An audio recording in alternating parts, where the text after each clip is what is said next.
It's the radio guy, Mike Prince. Welcome to the Sports Report Saturday, right here at the Open Mic Broadcast Network. Here on the Sports Report Saturday, we will be bringing you local high school and collegiate news as it gathers throughout Waller County, Texas, and beyond. We'll have the Southland WAC Atlantic Sun report by Mr. Rob Butler and a whole lot more. So without any further delay, we're going to jump right into the episode of the Sports Report Saturday.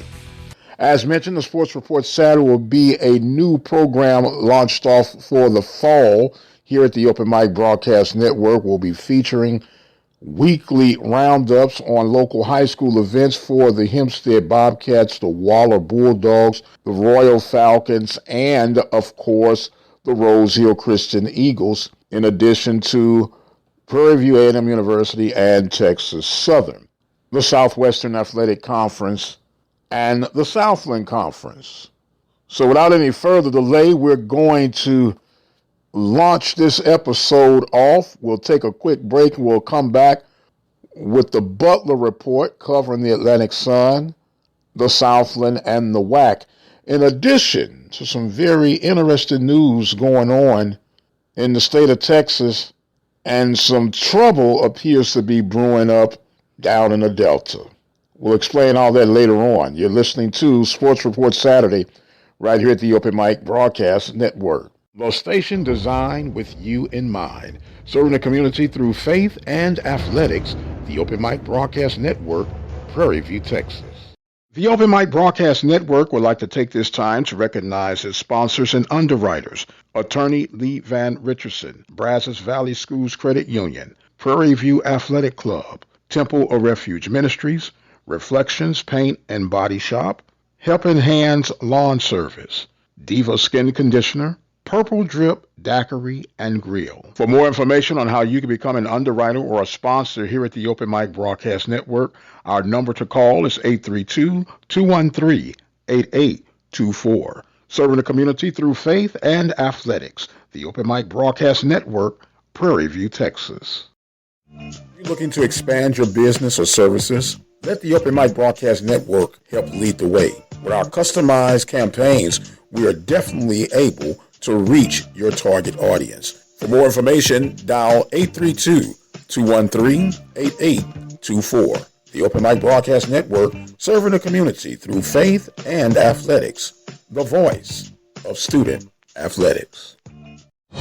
Broadcasters come into our lives on radio and TV, bringing us information and entertainment.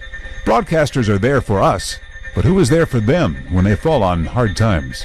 The Broadcasters Foundation of America provides financial assistance to broadcasters in acute need due to a critical illness, accident, or other serious misfortune. If you know of a broadcaster on the air or behind the scenes who may need our help, please share our message. Visit broadcastersfoundation.org. This is Rob Butler with the ECS football team.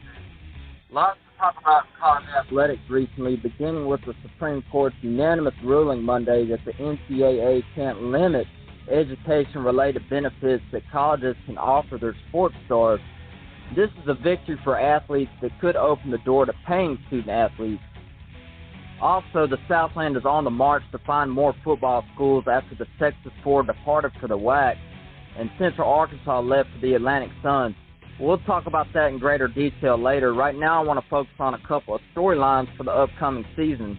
Now, let's start with the spring season impact. Now, how much football is too much? That may sound bizarre to football fans, but with two seasons, spring and fall, in the same calendar year, there has been concern across the FCS over the physical demands imposed on players. Many will participate in 20-plus games in 2021. Many coaches have had to adjust off-season and in-season training and preparation to promote health and safety. Stephen F. Austin coach Kobe Carthel tweeted the following last August, quote, "Playing a college football season in the spring followed by another college football season in the fall makes about as much sense as eating soup with a fork," close quote. Carthel's views on the matter reflected a major divide among stakeholders in the FCS about how to manage the return-to-play realities of the coronavirus pandemic. Teams such as SFA opted not to play in the spring, instead taking the field along with the FBS, which was largely forced to play because of financial reasons. The Lumberjacks ended up with 4 money games against FBS programs. That's UTEP, UTSA, SMU, and Memphis, losing all 4 by a combined score of 154-45. Stephen F. Austin also played 6 games against Division II and other FCS competition, winning all 6, but they were ineligible for the postseason. The NCAA decided to move its FCS championship to spring 2021. Now, Abilene Christian, Central Arkansas, Eastern Kentucky, and Houston Baptist were others that waved a shot at the FCS postseason in favor of a more fiscally beneficial schedule that included money games against FCS opponents. Another group, including Jacksonville State, Missouri State, Austin Peay, Mercer, the Citadel, and Western Carolina, opted to play in both fall and the spring, with Jacksonville State and Missouri State cashing FBS game checks in 2020 and reaching the FCS playoffs in 2021. A third group of about 25 teams, including the entire Ivy League, most of the MEAC, and other prominent FCS programs, played in neither the fall nor the spring. A fourth group, including Montana and Illinois State, played abbreviated spring schedules either by choice or COVID-inspired necessity. The rest announced a spring-only schedule and played it to completion, allowing for an FCS playoff format reduced from the usual 24 teams to a 16-team bracket. The 2014 bracket is back for the fall of 2021, with all of FCS slated to play a complete fall schedule. Now, that's a welcome development, but what will the teams that took a year off look like alongside those that played meaningful games in the spring? That'll be interesting. Now, here's a storyline to pay attention to. The Western Athletic Conference reboot and the Atlantic Sun startup are FCS leagues on the way, but in 2021, they've combined in a partnership to reach the requisite number of teams for an automatic bid to the FCS playoffs. With former Southland-powered Central Arkansas and Sam Houston and former Ohio Valley-powered Jacksonville State leading the way, the one-year WAC A-Sun Challenge, or you could call it the AQ7, it's stocked with quality programs. Now on to the Southland Conference. Obviously the WAC is a football brand again after raiding the Southland for most of its membership. At the beginning of 2021, Abilene Christian, Lamar, Sam Houston, and Stephen F. Austin announced they were leaving for the Western Athletic Conference set to begin in 2022. Central Arkansas followed by announcing its intention to move to the Atlantic Sun Conference in 2022. However, following a contentious meeting, the 5 schools will depart and join the WAC beginning this year. The departures leave the Southland with 6 football-playing members, which is a minimum allowed for the conference to keep its automatic bid for the FCS playoffs. Now here's how I see the conference playing out. This is my predicted order of finish. I see Incarnate Word winning this conference. Second is Nichols.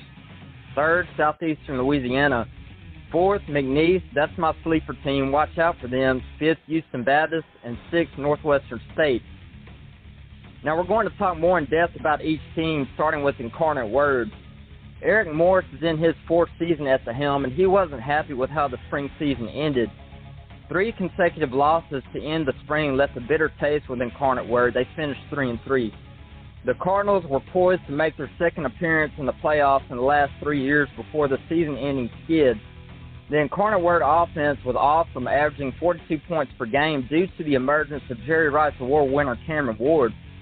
He threw for over 2,200 yards and 24 touchdowns. Now, the Jerry Rice Award is given to the top freshman offensive player in FCS. Ward has plenty of weapons in receiver Robert Farrell. He caught 6 touchdowns for 474 yards, and Darian Chafin, he had 4 TDs and 373 yards receiving. The Cardinals' ground attack took a huge step forward in the spring, with Kevin Brown gaining 775 yards and 5 touchdowns behind an improved offensive line. The Incarnate Word defense will be the key to the Cardinals achieving expectations this year and will seek to improve after allowing almost 42 points per game and over 533 yards per game. The defense is led by linebacker Kalichi Analabici. The coaching staff believes the sky's the limit for Analabici after transitioning from defensive line to linebacker. Also worth mentioning is defensive end Blaine Hoover. He's the most improved player on the roster for Incarnate Word. He's still learning a new position after moving from tight end in junior college. The biggest test for Incarnate Word will be in Week 7 on October 16th. Nicholls pays a visit to Gale and Tom Benson Stadium. The preseason favorite to win the Southland in the spring, Nicholls was 4-3, and they struggled down the stretch, losing 3 of its final 4 games to finish third in the conference. Transfer quarterback Lindsey Scott Jr. is underrated in a conference that had so many headliners behind center in 2020 and into 2021. Scott showcased his dual-threat ability in the spring, passing for over 1,600 yards and 18 touchdowns and leading the Colonels with 557 yards and 6 TDs rushing. Southland co-champs in 2018 and 2019, the Colonels should be much improved health-wise and on defense. John Carrington III is expected to share carries at running back after averaging 6.2 yards per carry and scoring 3 touchdowns in the spring. The remaining key players are also familiar, including wide receiver Dejon Dixon, running back Julian Gums, offensive lineman P.J. Burkhalter, and Texas transfer safety Kevin Moore III. Moore led the Colonels' defense in tackles with 48 while adding 3 tackles for loss, 1 sack, and an interception in the spring. Defensive back Pig Cage had a breakout freshman campaign, leading the team with 11.5 tackles for loss. Now, the biggest game for Nicholls, it happens Week 6 on October 9th when Southeastern Louisiana pays a visit to John L. Guidry Stadium. Head coach Frank Silfo has Southeastern Louisiana, who was 4-3 last year, poised to make a run at the Southland title in an FCS playoff berth this year. In a smaller Southland, each member will play a home-and-home series with 3 of its 5 opponents. For McNeese, Nicholls, and Northwestern State, that means having to deal with Walter Payton Award winner Cole Kelly twice. The dominating quarterback threw for over 2,600 yards and 18 touchdowns. He gets back his entire offensive line and a plethora of weapons, including Marcus Cooper. He had 124 yards rushing, 5 yards a carry, and 329 yards receiving with 2 TDs. The Lions allowed 36.4 points per game and seek improvement behind cornerback Orlando Jordan and linebacker Alexis Ramos. The Lions' biggest test comes in Week 12 on November 18th when Nicholls pays a visit to Strawberry Stadium.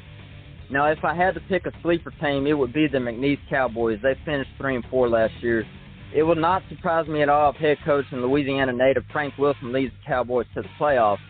No team in the country dealt with more hardship last year than McNeese. The Cowboys were displaced after the campus suffered tremendous damage from Hurricane Laura. Dual-threat quarterback Cody Orgeron had a tremendous spring, passing for over 1,500 yards and 10 TDs, while adding 257 yards and 3 touchdowns rushing.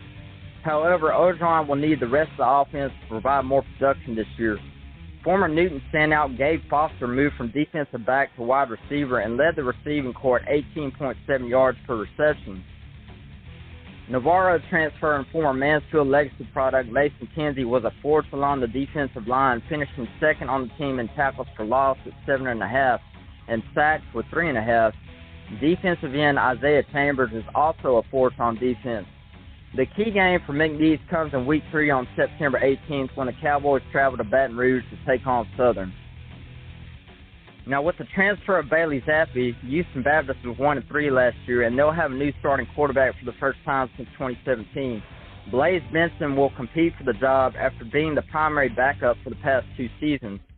Benson will compete against Bastrop High School product Desmond Young and freshman Oriana Levis from El Paso Eastlake. Head coach Vic Shealy, in his 10th season, has an offensive system which is quarterback-driven. That played into Bailey Zappi's strength. The winner of the job will have a new set of wide receivers where the coaching staff expects big production from DJ Doremus, Vernon Harrell, and Jalen Johnson at the receiver position. The defense predictably struggled against FBS competition last year. New coordinator Shane Eaches will transfer HBU from a 4-down front to multiple fronts to slow down opposing offenses. The defense is led by linebacker Brennan Young. HBU believes Young is one of the top linebackers in the Southland Conference.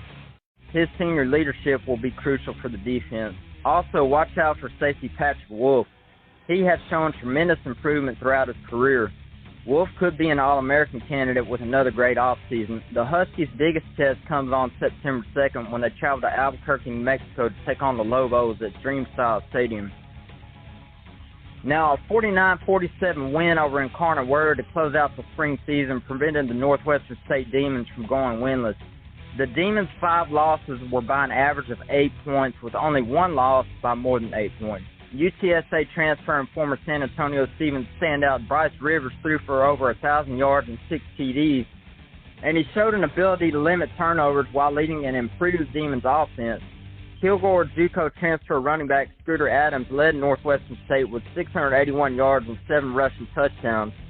The Demons defense, led by a pair of former Texas high school standouts at linebackers, Jomar Balson, Port Arthur Memorial High School, led the team in tackles with 54, tackles for loss at 8, and sacks with 3. Trinity Valley transfer Blake Stevenson of Deer Park High School was second on the team with 46 tackles, 3.5 tackles for loss, 1 sack, and 1 interception. Now on to the WAC and the Atlantic Sun. The WAC, which last played football as an FBS league in 2012, has been reconfigured as an FCS conference and one whose football membership will remain in flux. Gone are San Jose State, Idaho, and Boise State. Instead, the league is headed east to take over the Texas FCS ranks. The Texas four of Sam Houston, Abilene Christian, Stephen F. Austin, and Lamar are moving over from the Southland Conference to provide the backbone of the football league. Jacksonville State, Central Arkansas, and Eastern Kentucky will enjoy a one-season stopover in the WAC before joining the newly formed for football Atlantic Sun in 2022. Southern Utah will come over to the WAC from the Big Sky in 2022. Dixie State and Tarleton State remain transitional members at the Division I FCS level, and they aren't eligible for a playoff bid until 2024. UT Rio Grande Valley will launch a football program no later than 2024 and is expected to join the WAC as well. Now we're going to talk more about Dixie State and Tarleton State, but for our purposes, I didn't include them in my predicted order of finish. Number 1, I got Sam Houston winning the conference. 2nd, Central Arkansas. 3, Jacksonville State. 4, Stephen F. Austin. 5, Eastern Kentucky. 6, Abilene Christian. And 7th, Lamar. The king of the new conference until further notice is Sam Houston. They were 10-0 last year, won the national championship, and they became the first Division I football program in the state of Texas to win a national championship since Vince Young's vaunted Texas squad. It has been common in the FCS for a national champ to repeat 7 previous times with 3 runs of 3 or more titles, and the Bearcats have that look heading into the one-year WAC A-Sun Challenge. Quarterback Eric Schmidt was snubbed by the Walter Payton Award Committee after leading the nation in total offense. He will be back with a vengeance this season, and he specializes in clutch play for head coach Casey Keeler, the only head coach to win FCS titles at 2 different schools. Easily the most impressive part of Sam Houston's resurgence has been the rushing defense, which improved from the number 102 unit in 2017 to a top 5 group each of the past 2 seasons. It feels impossible to combat the defensive line of Jahari Kay, Joseph Wallace, Javon Leon, and Trace Mascaro. Cornerback Zion McCellum has NFL size at 6'3", 195 pounds, and skills with 10 career interceptions. Former Memphis linebacker Tim Hart comes aboard as an impact grad transfer. Now circle October 2nd on your calendars. That's when the Bearcats face rival Stephen F. Austin at NRG Stadium in Houston. That's the Battle of the Pawnee Woods. And don't forget about wide receiver Jaquez Ezzard. Central Arkansas was 5-4 last year, and they're a familiar foe to the Texas Four after sharing the Southland Conference with them after moving up to Division I in 2007. The Bears won Southland Conference championships in 2017 and 2019. Having played last fall but not in the spring, the Bears returned 20 starters, and they also get back some former starters from injuries for one season in the WAC A-Sun Challenge. Quarterback Braylon Smith has one of the best wide receiver duos in the FCS with Tyler Hudson, who had 50 receptions for 845 yards and 7 TDs. And Lawan Winningham, he had 37 receptions for 522 yards and 12 touchdowns. Hudson posted more than 1,800 yards and 20 touchdowns in his first 2 years on campus. The strength of the defense is a veteran defensive line led by defensive end Logan Jessup and linebacker Dre Matthews. The WAC A-Sun Challenge opens with a gem when Central Arkansas plays host to Sam Houston in Week 4 on September 25th. While Sam Houston is the reigning FCS champion, the Bearcats are only 2-5 in trips to Conway, Arkansas. Jacksonville State was 10-3 last year, 6-1 in the Ohio Valley. They played both the fall and spring season and earned the number 4 national seed in the FCS playoffs before losing to Delaware in the national quarterfinals.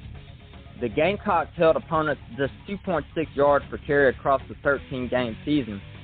It boasts defensive end DJ Coleman and safety Nicario Harper and gets back cornerback Kobe Fuquay and edge rusher Todd Stewart from injuries.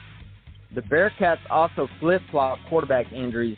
Zarek Cooper, who passed for over 7,400 yards and 61 TDs in 29 Jacksonville State games, will be back in for Zion Webb, and the rushing of Josh Samuel and Uriah West will set up the pass. Their biggest test will come on September 1st versus UAB in Montgomery, Alabama.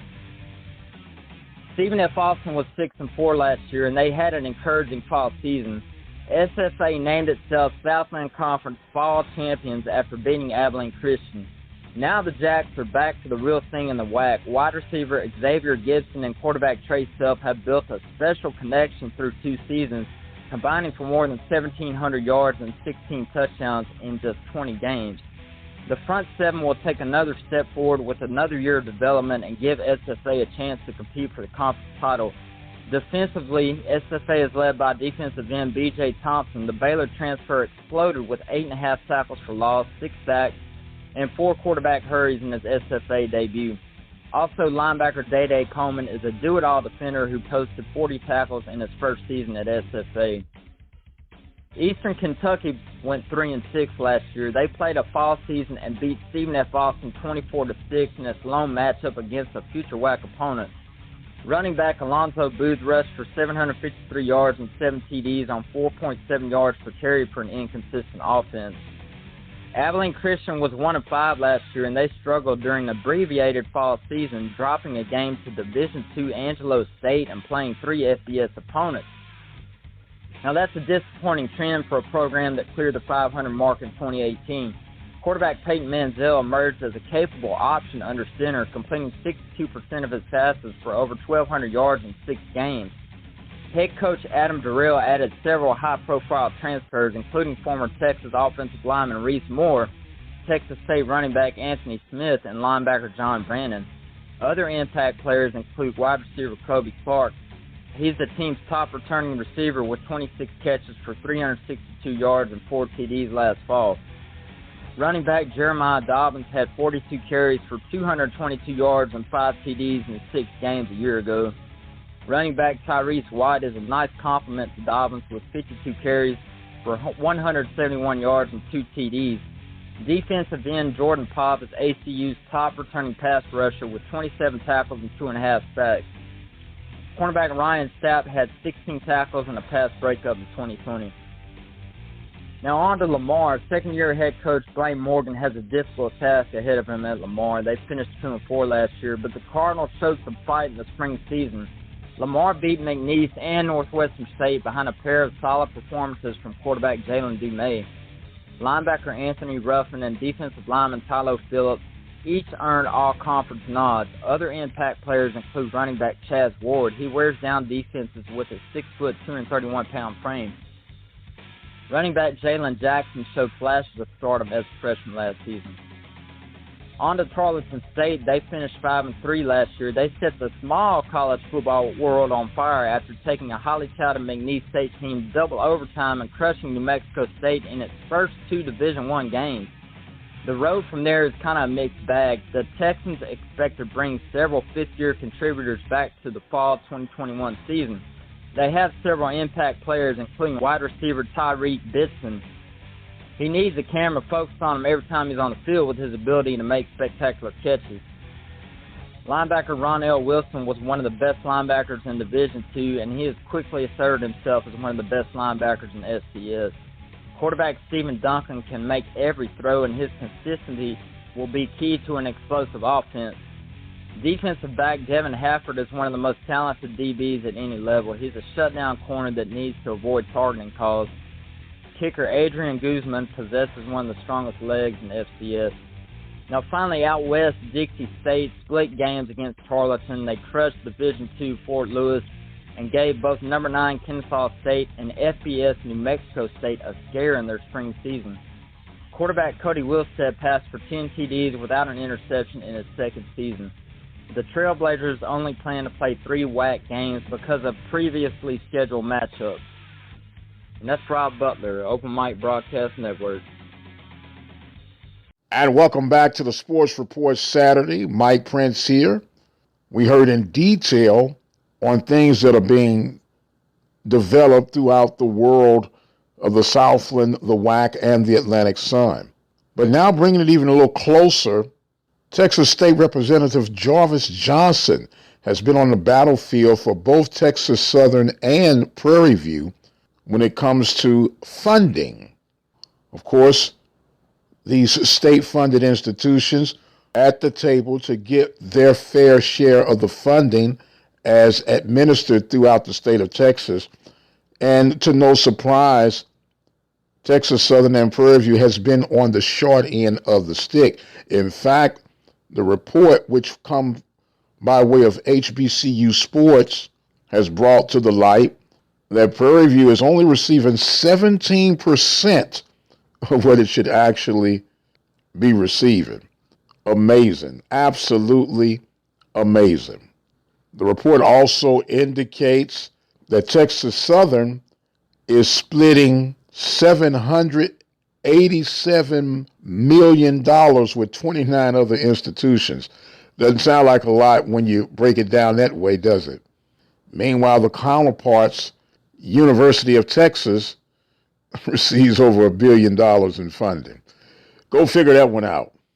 I'm going to take another quick break, and we'll come back with some news rumbling from the Delta. You're listening to the Sports Report Saturday right here at the Open Mic Broadcast Network. We'll be right back. For information, news, and inspiration, dial 720-721-1558. The Open Mic Broadcast Network Message Center, available 24 hours a day. 720-721-1558. Serving the community through faith and athletics. The Open Mic Broadcast Network, Prairie View, Texas. And welcome back to the Sports Report Saturday here at the Open Mic Broadcast Network. Programming will be featured here on Saturdays, giving you a roundup of things going on the local high school and collegiate settings. Don't forget to join us Sunday nights live, 6 p.m. Central Standard Time for the Mike Prince Show. Our scheduled guest for this Sunday will be head basketball coach for men's program at Prairie View A&M University, Byron Smith. Once again, that time will be at 6 p.m. Central Standard Time.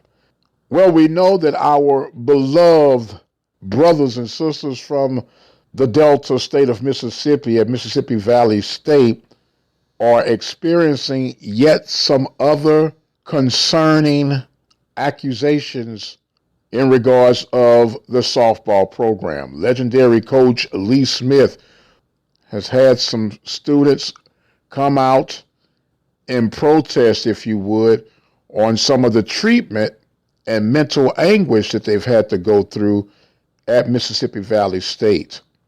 Some former players are coming out and saying that the inhumane treatments has caused mental stress, has driven some to drinking, and a whole lot of other serious accusations coming out of that program.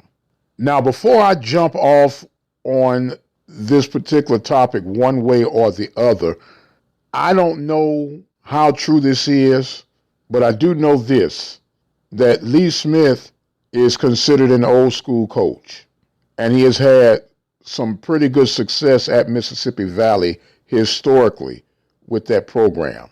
And with the way things have evolved rather rapidly in the world of collegiate athletics, I don't know if this is a clashing of old school ways and new millennial approach, or could it be a combination of both? Very interesting story that is developing from the Delta. Meanwhile, we are going to exit the scene for right now. Don't forget, the Sports Report Saturday will be coming to you weekly here from the Open Mic Broadcast Network. Be sure to visit the website at obnradio.com. subscribe to the YouTube channel at the Open Mic Broadcast Network. And feel free to leave your questions, comments, or concerns on our 24-hour message line, 713-570-6736. I've got to go. I am the radio guy, Dr. Mike Prince. Thank you so much for joining in with us, and you guys be blessed. We'll see you on the other side.